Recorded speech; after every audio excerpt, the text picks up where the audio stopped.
Hello there.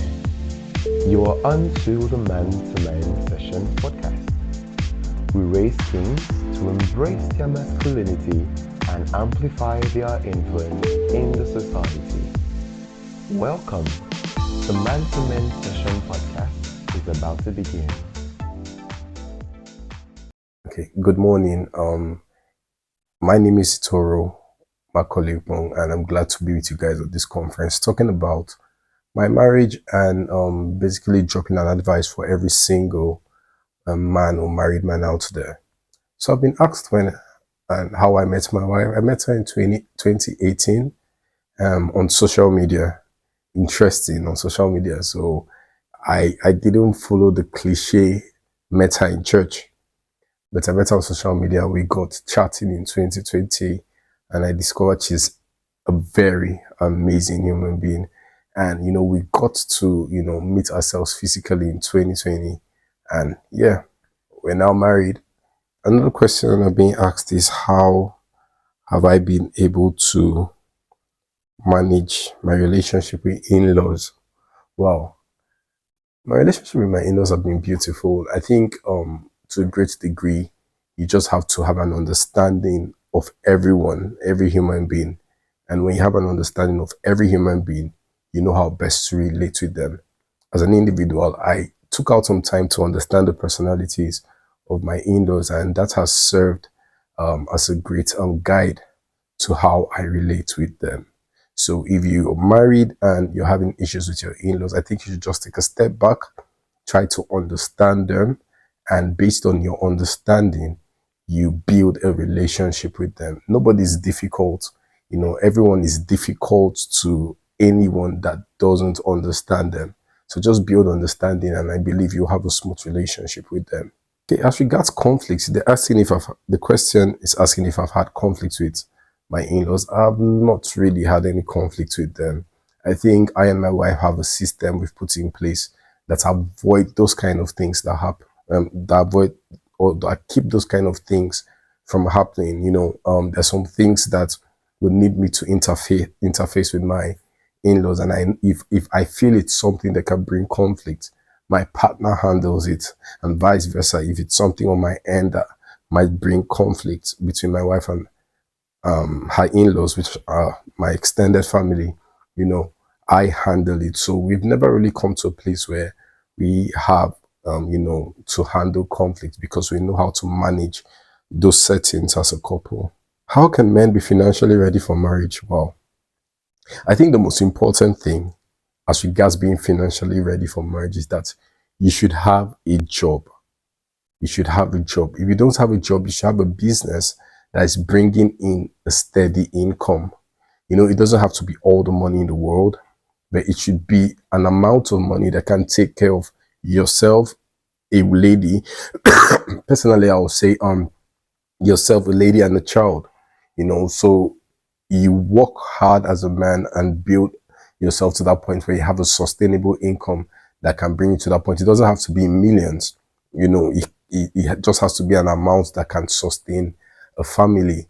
And as an individual, you also would have to learn how to cut costs, how to live at your level. Don't give in to the pressures of society, of how a wedding should be, or how a proposal should be. Just understand how much you make, know how to manage your finances.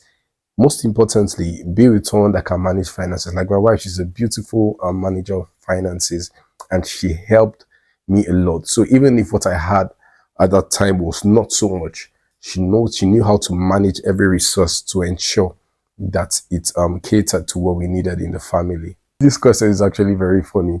It's talking about the fact that some men demand respect from their wives, and is it okay for a man to demand respect from his wife? Yes, men love respect. Every man wants to be respected.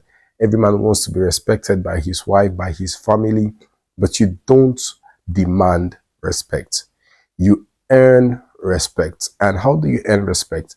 By playing that leadership role, by being the what do you call it, the provider, by being an example.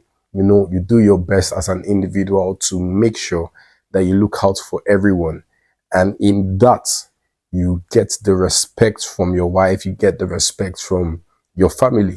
You know, women can give respect, but they don't just give respect because you occupy a position. They give respect because you deserve that respect. You know, women look out for security, they look out for safety, they look out for love expressed. And if you give these things to them, friends, believe me, the respect that you think you should demand, you will get it in full and to overflow. So the whole thing about staying committed to your wife starts from when you're single. You know, as single men, you have to know how to be committed to yourself.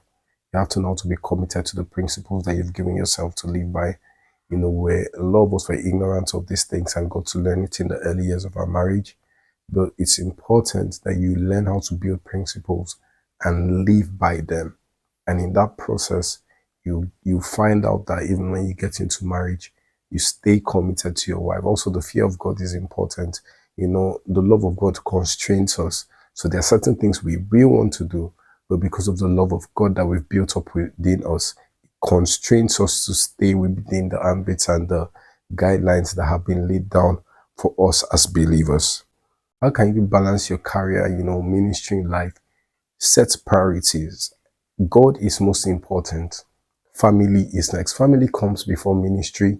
Family comes before work. So make sure your priorities are in place.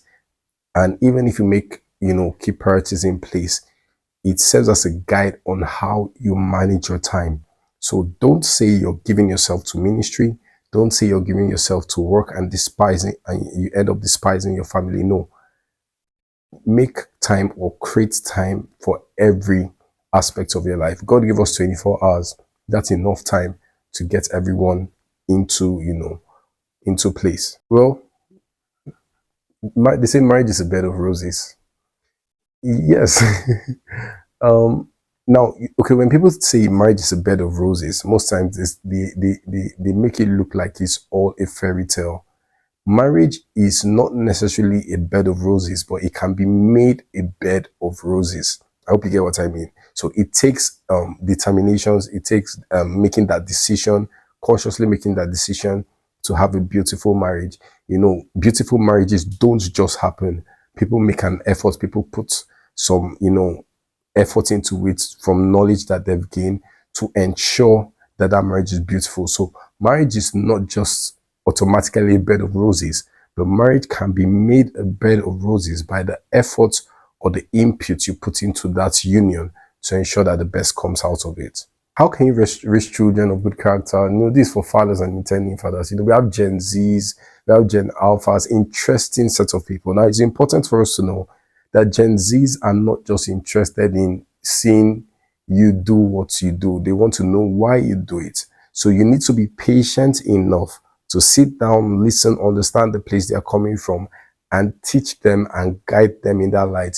It's not a generation that's just interested in what you say and not what you do, but you lead them by your lifestyle and not just what you say. So God, at the days of my generation, they'll probably just tell us what to do and we follow. No, these guys are looking out for your life. So this puts more responsibility on us to ensure that we live right. So when we say what is right, they will see the examples in our life and do what is right. That's the easiest way I believe it would be to raise a Gen Z or a Gen Alpha in this generation. Aside of financial provision for your family, as a man, you have to be physically there. You have to be there. It's not just enough to provide the money for feeding, for school fee, for clothing and all that. You have a part to play in the development of your child. You have a part to play in raising your child, and only your physical presence can achieve that. So, you know, we talked about priorities earlier on. It is important that you create time to always be there. Even if it puts like stress on you to stay up late at night to do other things, make time for your children anytime they are with you. You are a man, God has given you the grace and the strength to carry on the whole family. Jump into the strength, bask in it, and you will achieve all God has destined for you as regards raising your children and being physically present for them. You know, the Bible says a good man leaves an inheritance for his children's children. Leaving an inheritance does not necessarily just talk about, you know, leaving money, leaving cars, living the good life. No, Leaving an inheritance as a good man talks about leaving godly principles, leaving godly characters for our children. So when the Bible says a good man leaves an inheritance for his children's children, he leaves a lifestyle whereby when these children grow up and are faced with temptations, faced with peer pressure, they stand by the principles that God had given or that God had instructed through the teachings of their father. The Bible says, follow those who through faith and patience obtain the promise. So your children should not just follow you, but they should follow you because you achieved all what you achieved through living a life that is full of a conviction of what God has, or living a life that is full of convictions of the life of God, and living a patient life in this conviction to ensure that you achieve the promises that God has destined for you. So those are my last words to you, friends. As a man, stand up to that responsibility. Be the man God has destined you to be, and God will always be there to guide and help you. God bless you.